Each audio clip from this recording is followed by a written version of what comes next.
ہم نے ان کو انسینٹوز دیے تھے. پاکستان کی تاریخ کی سب سے زیادہ بیرون ملک پاکستانی یہاں ڈالرز بھیج رہے تھے. اور پھر ایکسپورٹس جو یہ نون لیگ کے دور میں 5 سال بڑھی نہیں, مجھے فخر ہے کہ ہم نے ریکارڈ ایکسپورٹس $33 ارب کی پاکستان میں ایکسپورٹس بڑھائی.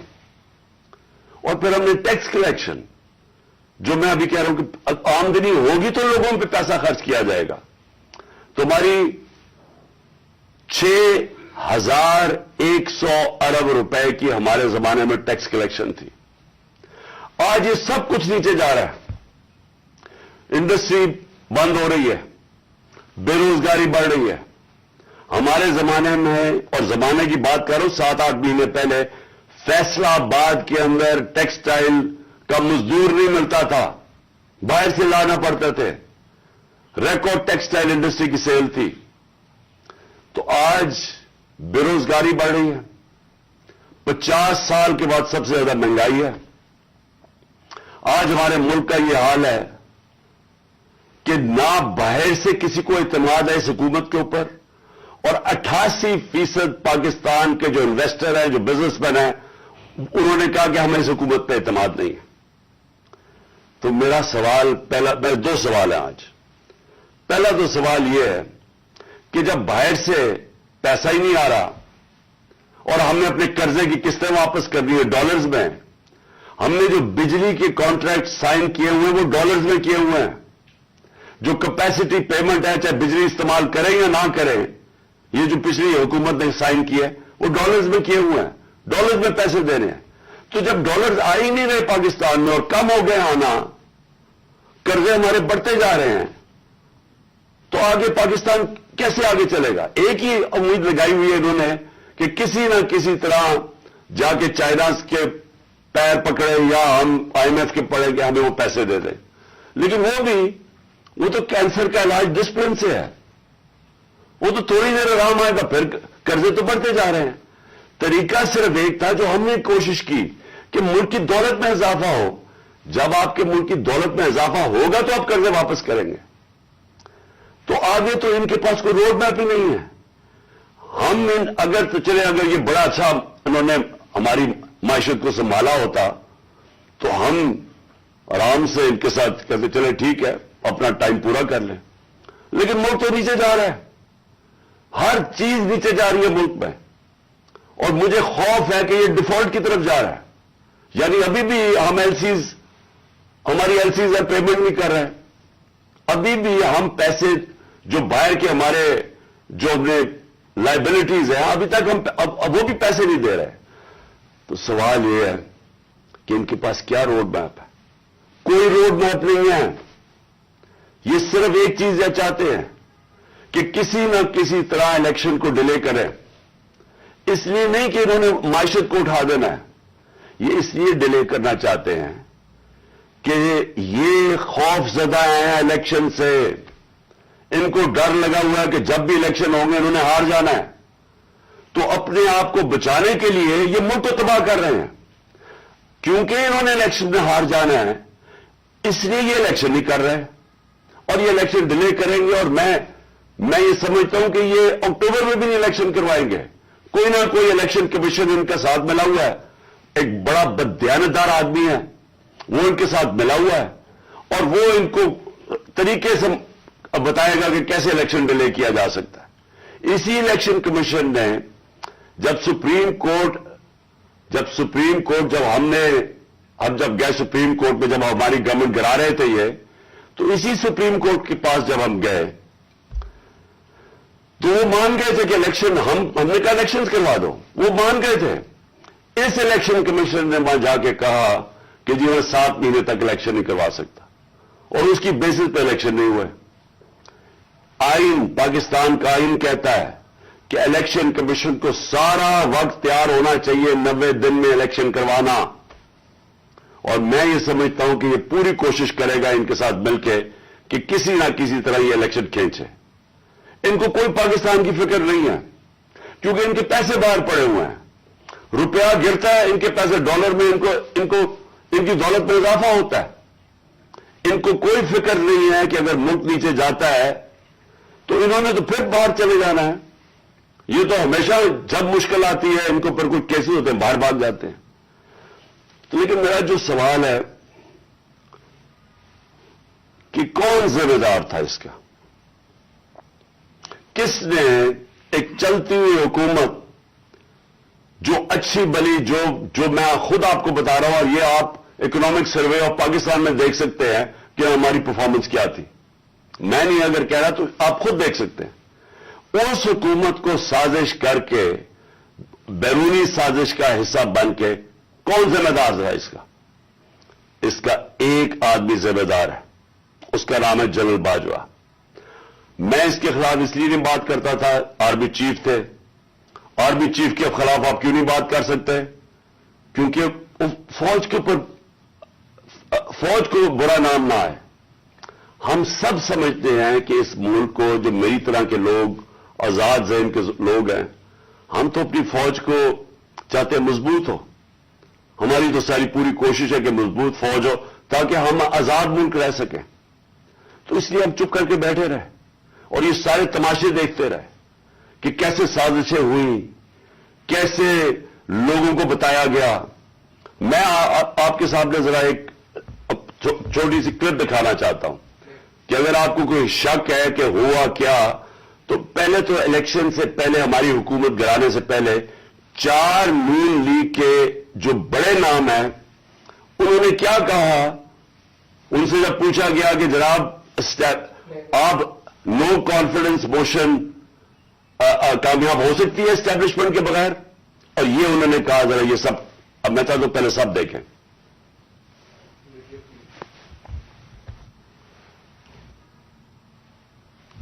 اور ہم چاہتے ہیں کہ اگلی حکومت کا فیصلہ پاکستان کی عوام سے.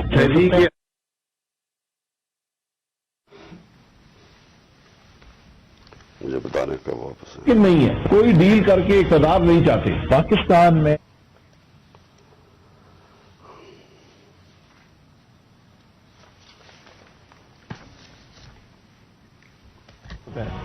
جب بھی عدم اعتماد کی ہوتے ہیں تو یقیناً ڈیل کے نتیجے. اسٹیبلشمنٹ کے بغیر عدم اعتماد کی تحریک کو کامیاب نہیں کیا جا سکتا، کیونکہ اسٹیبلشمنٹ بھی ایک تیسری قوت کے طور پہ یا چوتھی قوت کے طور پہ پارلیمنٹ میں یعنی بکن.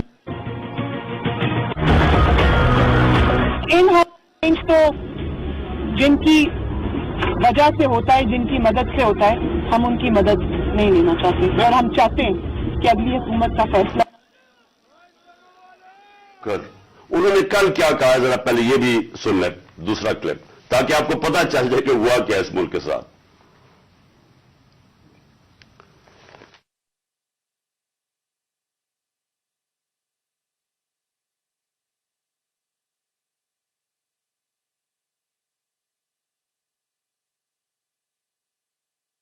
آپ کو بھی پتا ہے، مجھے بھی پتا ہے کہ باپ کی حمایت وہ کسی بھی اگر طرف ٹلٹ کرتے ہیں وہ اپنے سیاسی فیصلے کرنے میں آزاد. کیا ایم کیو ایم اس کی حمایت ہمیں مل سکتی تھی؟ میں سارا ہوا یہ پولیٹیکل پارٹی سے خود مینج کیا آپ کے خیال میں؟ بہت زیادہ خود مینج کیا، بہت زیادہ خود بھی مینج کیا، لیکن تھوڑا سا گڑ کے اندر میٹھے کے اندر تھوڑی سی اور شامل ہو گیا. پھر کیا؟ پھر اس کے بعد جو سیاسی مخالفین کے اوپر تشدد آج کل کے دور میں جو ہو رہا ہے اس میں ہم ماؤتھ پیس بنے ہوئے ہیں.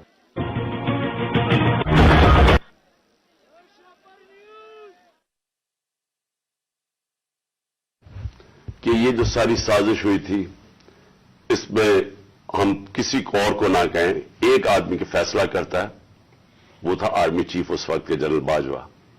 انہوں نے یہ فیصلہ کیا ہمیں ہٹانے کا. کیا وجہ تھی اس کے پیچھے؟ کیا یہ سمجھتے تھے کہ واقعی شہباز شریف اور یہ اسحاق ڈار کوئی بڑے جینیسز ہیں جو آ کے ملک کو ہمارے سے بہتر چلا لیں گے؟ کیا وجہ تھی کہ انہوں نے ایک سٹنگ گورنمنٹ کو گرا دیا؟